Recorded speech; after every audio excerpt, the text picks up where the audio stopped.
Hey dolls, welcome back and thanks so much for spending part of your day with me. If you're new here, my name is Amber Michon and I do weekly DIYs, hauls, and other fun things. If you're not new, hey doll, hey. So in today's video, I am super excited, ready to get started on some more Christmas DIYs. Last week, I uploaded 15 DIYs that I did on my channel last year. So this time, I am back with another round of Christmas DIYs, but they are brand spanking new. Super excited to bring this to you guys. I have so much fun doing Christmas DIYs and decorating. It is literally my favorite holiday. So I cannot wait to, well, I'm jumping in full swing, but really get into the nitty gritty of it, right? So I really hope you guys enjoy what you see. If you do, make sure you give me a big thumbs up. Subscribe if you haven't already and hit the bell next to it so you're notified every time that I upload. And yeah, let's jump right in. Oh yeah, no Isaiah today either. Sorry guys, maybe next time. Is this what you want now? Feels like you're looking for something better. So these are the supplies we will be using for this planter. First, we're going to go ahead and take the wood planks out and go ahead and paint those. I'm using my antique wax color and I did one coat, and what I liked about them is that you do the one coat and then you just wipe it off with a rag and it looks like stained wood. It's so pretty. I absolutely love this. I did 5 of these wood planks and I did the front and the back as well as the sides. I'm going to set those aside and work on getting my trees off of my ornaments. So I bought 4 of these ornaments from Dollar Tree and I'm just going to go ahead and take those trees off of it. It's pretty easy because they're just hot glued down and it's cardboard backing to the ornament. And then I'm going to do is just go ahead and hot glue those trees down to the middle of each of those wood planks. Next, I'm going to go ahead and put these together. And so what I did is just put hot glue right on the edge of the bottom one, the one that's going to be the bottom, and then go ahead and arrange my the rest of my wood planks. Now, 2 of the sides are going to be a little bit taller than the other ones because they don't quite close up together if you put it on the outside of the bottom wood plank, if that makes any sense. So you kind of have to put it down in there, almost like, not a Lego, but kind of like you're sliding it down into the crate. So they'll be a little bit taller, but that's no biggie. I went ahead and put some more hot glue on the inside of the creases just for some additional support.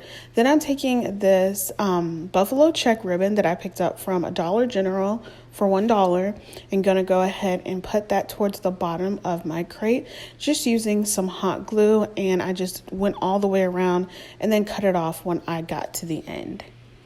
And that is it for this stained planter. I love how this turned out. It is so pretty, and I just put my own Christmas floral picks in there from Dollar Tree, Hobby Lobby, Walmart, anywhere you find them. I really love how this turned out.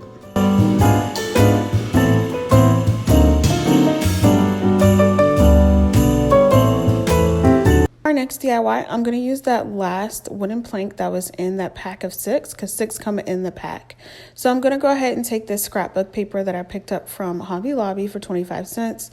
Go ahead and trace out my wood plank, cut that out, and then I took the page, I think this is the back page of the farmers market calendar from Dollar Tree, and I'm just going to cut out the Christmas trees, Farm Fresh Christmas trees. Then what I did is I painted the edges of this wood plank using my white chalk paint, and then put down my scrapbook paper and that Farm Fresh trees down with some with my glue stick. And then after that, I went ahead and sanded down the ends because some of my paper was hanging over, and I've seen a lot of crafters do this, and it's definitely a good way to get your paper to smooth out. Absolutely love how this looks. I mean, you can totally use this for decoration purposes in like a tier tray, or even as like almost like a coaster for like a candle. For our next DIY, we're going to be using 2 of these Beware signs from Dollar Tree, some white Waverly chalk paint, and some paint stir sticks. These are the 1-gallon ones from Lowe's. The first thing I did is I covered the back with some brown craft paper and then hot glued the 2 signs together and then put on some craft or popsicle sticks on the back for some extra support. Next thing I did is covered my holes with some spackle that I got from Dollar Tree and wiped those down. And then I went ahead and painted this sign completely with my white chalk paint. I did 1 good thick coat on it. I didn't do 2. Next thing I did was go ahead and take my paint stir sticks and I'm going to go ahead and measure them out. I really don't like having my handle show on these paint stir sticks. So to measure these out, I took 1 stick and I measured it from the middle on outwards. So I took it from the crease on where the 2 signs meet, and then I marked off where to cut it at the end of the sign for all 4 of my paint sticks. And now I have 4 sticks ready to paint with using my Waverly chalk paint in white. And I just painted 1 side as well as the sides of the sticks. Then I went ahead and hot glued those down. I think I did it probably about maybe 1 inch away from the edge, and then just hot glued them down, lining them up one on top of the other or one next to the other. And then I printed out a phrase that says Merry Christmas to all and to all a good night. And I will have in the description box below the font that I use because I didn't use in a program. I just used Word and I printed it out. And then I just went ahead and put those down on top of my graphite paper so that way I can transfer this over. Like I said in plenty of videos that I do not have a Cricut or anything.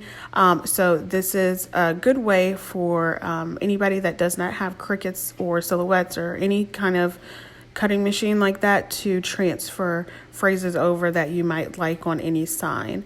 And so I just used a pencil and traced everything. And I love how easy it is to transfer words over with your graphite paper. And then next, after that, once I removed everything, I started to go ahead and paint it. So I'm using this crimson chalk paint from Waverly, and I'm using a small paintbrush to make sure that I stay in all the lines. So my Merry Christmas is going to be red, and then everything else is going to be black. After I painted everything, which I just painted my Merry Christmas and Good Night red and black, then I went ahead and started to outline my words. Now I started to use a black Sharpie marker that I got from Dollar Tree, but it just didn't really do what I wanted it to do. Then I remembered that I just bought a black paint pen, and I don't know why I didn't think of this before. But I bought this from Walmart and I started to use this to outline everything, and by golly, it was so much better, so much cleaner lines, and it turned my project looking so great. I really love this paint pen. I need to invest in more. If you know of any really good paint pens, please let me know in the description box below because I'm definitely need to get a whole set of these. I didn't know how well paint pens treat you. But I just outlined everything in that black paint pen. And then my small phrase to all and to all a good night, I just went ahead and outlined that and didn't paint it in. Then the next thing I did was to start on my distressing. So I'm using a chunky brush from Dollar Tree and my Waverly chalk paint in mineral, and I'm just distressing all the way around. I start on the edges and then go inward. So I start small and then go big because I'm always a little apprehensive about distressing because I don't really want to mess it up, but I'm realizing more and more that I do distressing that it almost is just a mess up. You mess it up and then you can distress it and it looks so great. So basically that's what I did, is I did the edges first and then I went on the inside of my sign to where my words were. I almost didn't want to go over my words, but it was just looking too bright, too shiny for me. I was really going for that nice farmhouse rustic kind of look. And I love the way that it came out. I just kept distressing until I was satisfied with the look. Some places are a little thick than the others, but that's what distressing is, right? It's just, I love this sign and the way that it's coming together. After I was done with my distressing, that is it. I put a Christmas tree sticker. It's an adhesive sticker from Dollar Tree. You get in a pack, and it's a glittery Christmas tree. I love it. It goes really well right in the center of To All and To All a Good Night because there's a good space there, and I was just trying to figure out what I wanted to put there. And I can't say it again, but I just love how this sign turned out. And it was only for a few bucks.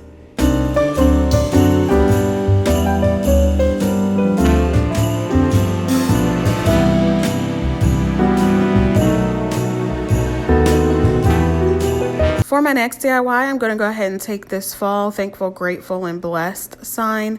And now what I'm going to do is freehand draw a mitten. Now, I got inspired by seeing stuffed mittens around, but they were more like ornaments. But I wanted a sign that was the shape of a mitten, and I haven't seen any of those. If you have, let me know where I could find one, but I decided just to go ahead and make my own. So I went ahead and freehand drew my mitten out, and then I'm using my box cutter, utility knife, however you want to pronounce it, to go ahead and cut that out. It's pretty easy to cut this and break it apart. I accidentally broke the thumb part of my mitten, so just be careful when you're doing this. But I mean, just keep cutting it down and keep just kind of cracking it, and it'll come apart. Scissors don't really work really well, or mine didn't, so I probably have to just get better scissors. But hey, it's all right. Just get as best as you can, especially in that groove where the thicker part of the mitten and the thumb are. But yeah, once I cut that down and was able to get the shape that I needed, I was super happy about it. After that, I went ahead and hot glued my little thumb piece together that I broke, and it was totally fine, just fine. Then after that, I went ahead and sanded down the edges of this sign because they were a little bit frayed. So I did the best that I could for that. And then I took this buffalo check scrapbook paper from Hobby Lobby, traced out my mitten, and then cut that out. And then I applied it with my glue stick.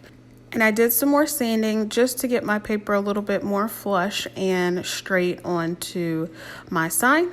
The next thing I did is I took this like microfiber cloth. I believe this, you get it out of the automotive section at Dollar Tree. It's either over there or by like the mops. I cannot remember, but it comes in a pack of 2. And the easiest way I found to take this apart is using my utility knife and going ahead and cutting the back, because it's kind of like a paper fabric or something, and then I just kind of ripped it because I'm looking for a top part, like the furry part to your mitten at the top, and that's what I thought this would go really well with. So once I ripped off a piece that would fit the top, I just hot glued that down to the front and then hot glued it onto the back. The next thing I did is took these gold rub-on transfer letter stickers from Dollar Tree, spelled out Merry Christmas, rubbed them on. It's super easy. You just rub them on with your finger or your fingernail, and then you take off the paper on top. My spacing was a little off, but hey, no worries, right? Next thing I did is took this floral pick from Dollar Tree, went ahead and started to cut that down and then hot glue it to the back of my sign. And to possibly make your life a little bit easier with hot gluing down your floral pieces, maybe cut off a longer piece of that microfiber cloth and then just wrap it all around. So that way you can hot glue your floral pieces to that cloth, and that way it's easier for them to stay, because it took me a while to get these floral pieces to stay on this sign. But I really love how this turned out. It's exactly how I thought of it in my mind, and to actually have it happen is super exciting. I love it.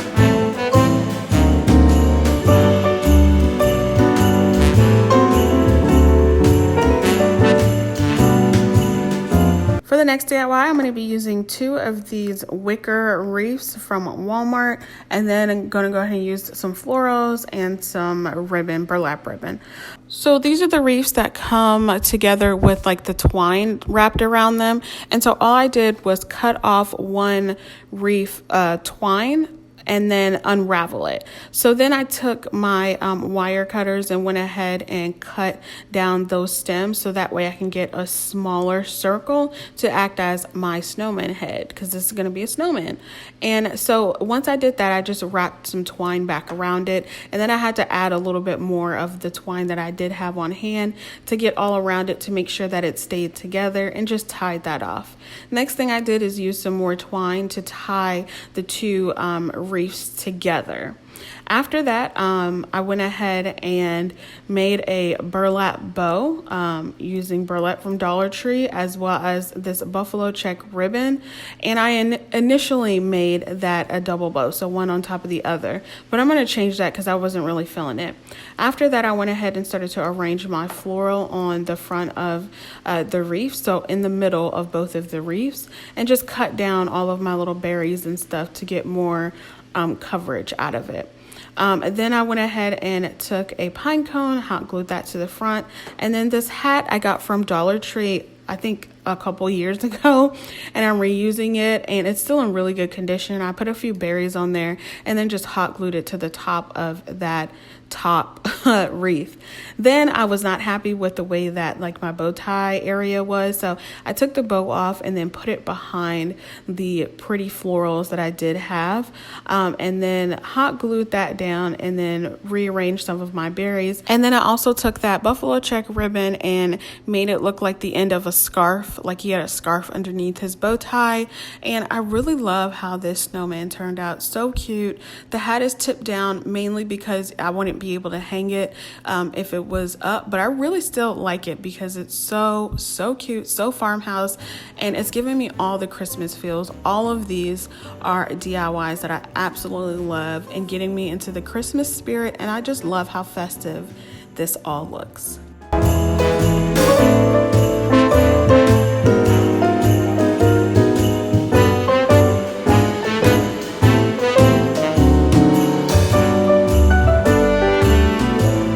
Dolls, that's all I have for you today. I really hope you enjoyed this video. If you did, make sure you give me a big thumbs up. Subscribe if you haven't already, and I will see you on the next one. Bye.